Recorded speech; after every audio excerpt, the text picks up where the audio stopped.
السلام عليكم ورحمة الله وبركاته.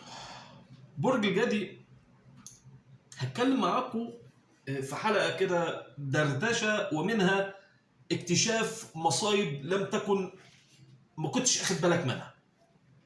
جزئية التزاكي او اللي بيعمل عليك ذكي، او الحمقى اللي بيعملوا اذكياء في المواقف، في التصرفات عشان الوصول للرغبات.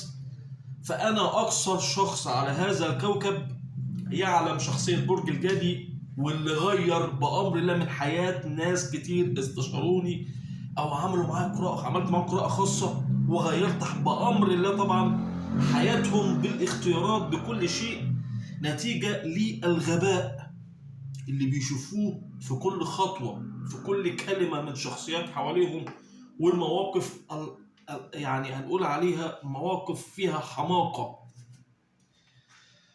ليه دايما بيستهونوا بذكائك، او ليه كتير ما بيتعملكش حساب، او بيفتكروا ان انت مش فاهم اللي بيحصل حواليك؟ برج الجدي انت بتبقى فاهم وشايف وعارف ومطنش على امل يحدث تغيير او ما شابه دايما في حياتك. ودايما في حياتك بتبقى الناس اللي بتعرفك بتتشبث فيك، لكن مش عايزاك تبقى في الصورة. عارفين المعادلة دي؟ يعني دايما بتبقى معاك او ماسكة فيك، لكن مش عايزاك تبقى انت المسيطر، عايزاك انت تجيب الخير، لكن مش عايزة توري للناس ان انت سبب الخير بعد ربنا. كمثال، ولا بحب ولا اقدر على بعضه. عارفين انتوا الجزئية دي؟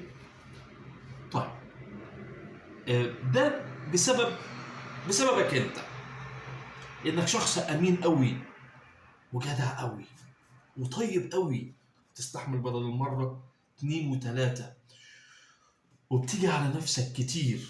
ده بيخلي او بيهيئ لمن انت معهم، سواء في علاقة عاطفية او في العائلة او العمل او في اي مكان، بيهيئ ليهم او بيخيل اليهم ان انت هتفضل كده طول عمرك، وانت عامل بالظبط كده زي البالونة اللي جواك بتتنفخ لغاية ما بتوصل لمرحلة وبتنفجر. وهذا الانفجار على الأغلب بيبقى انسحاب للأبد. لكن هل هنفضل كده كتير؟ أنا بسأل سؤال. يعني برج الجدي، حبايب برج الجدي اللي بيطلعوا من نقرة يقعوا في تحضيرة زي ما بتقول، أو بيطلعوا من هنا يدخلوا هنا، وللأسف بيخطئوا نفس الأخطاء. هل أنت هتفضل كده كتير للناس اللي لسه بتخطأ؟ ده سؤالي للناس دي. هل هتفضل على اللي انت فيه ده كتير؟ الشخصيات اللي بتقابلها مفيش حد عدل قولا واحدا، يعني حتى لو حد عدل انت بتخليه وحش معاك، نتيجة ان انت بتنتظره وبتدي من قلبك قوي. ما بلاش يا اخي تدي من قلبك كده، سواء كنت راجل او ست. خلي في حتة كده خاصة بحياتك، خلي في حتة كده محدش يقدر يتعداها، مش تبقى الدنيا كده سهلة مع الجميع وتظهر انك دايما الطيب الجميل. هو دي شخصيتك يا اخي، ما تظهرهاش. برج الجدي ما بيصدق يتلقى اي منفذ عشان يفرح، حتى لو كان على حساب نفسه. يعني لما بيتلقى في ساعة الرضا او الفرحة في بيتك او في حياتك، ما بتصدق تمسك فيها حتى لو انت تنازلت عن حاجة من جواك عشان الحياة تمشي. وللأسف ما بيعجبش، علشان عارفين انك دائما في ولاء جواك، في جزئية الولاء، في جزئية انك ما بتخونش، بتشيل، وجدع او جدع، رجل او امرأة، حتى في اصعب حتى لو انت عارف ان انت بتتخان او ان انت الناس اللي حواليك بيخونوك او بيضايقوك، بتحط الاعذار. يعني بتحط الاعذار على نفسك، وساعات بتطلع الغلطة من نفسك، او انت اللي بتغلط نفسك عشان تعدي الايام وتعمل نفسك مش اخد بالك، او تعمل نفسك انت غلطان بجد. تخيل برج الجدي بيوصل لكده ساعات، انه ساعات بيغلط نفسه علشان الحياه تمشي. اللي هو بيجي، انت عارف انت بتعمل، انت كده بتدوس، انت كده بتداس عليك من غير ما تاخد بالك. هي دي مش طيبه. بيتضح بعد كده ان انت خليت نفسك في مكانه للاسف صعبه، وبيعتادوا على ده وبيدوسوا عليك مره والتانيه من غير حتى فرامل. ومن هنا بياتي الحمقى. برج الجدي، انا عايز اوصل لك رساله من الحلقه دي. انا بتكلم عن برج الجدي الاصيل، لان في برج الجدي طبعا شخصيات مش شبهكم يعني، لكن انا بتكلم على الصفات الاصيله لحبايبي برج الجدي، الناس اللي عندهم الشخصيه دي.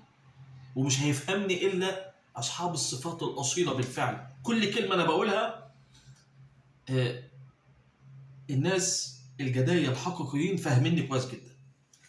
انا زي ما قلت في البدايه ودايما بقولها، مفيش حد على هذا الكوكب فاهم اللي بيمر بيه حبايبي برج الجدي بدايه من صغره.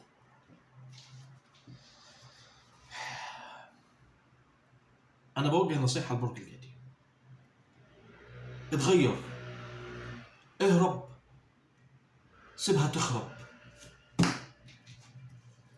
اتغير يعني ايه؟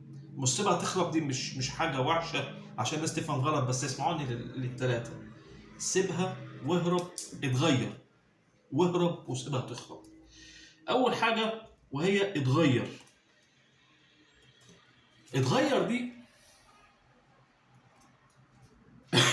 يعني ما تبقاش الشخص المتاح، وكل شيء في حياتك ممكن تستقبله ويكون مباح. ما تكونش دايما الشخص، جربوا كده بس مني وجربوا الكلام ده، قعدت بروح حلقه دردشه كده.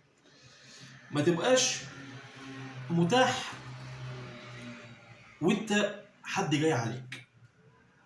ما تبقاش متاح او انك تسمح لده، لان لو اتنازلت مره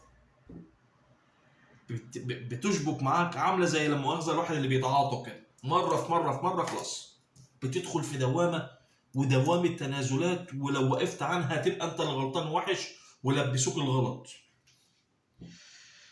عشان كده اتغير، ما تبقاش متاح للجميع. ما اعترض، يبقى في اعتراض.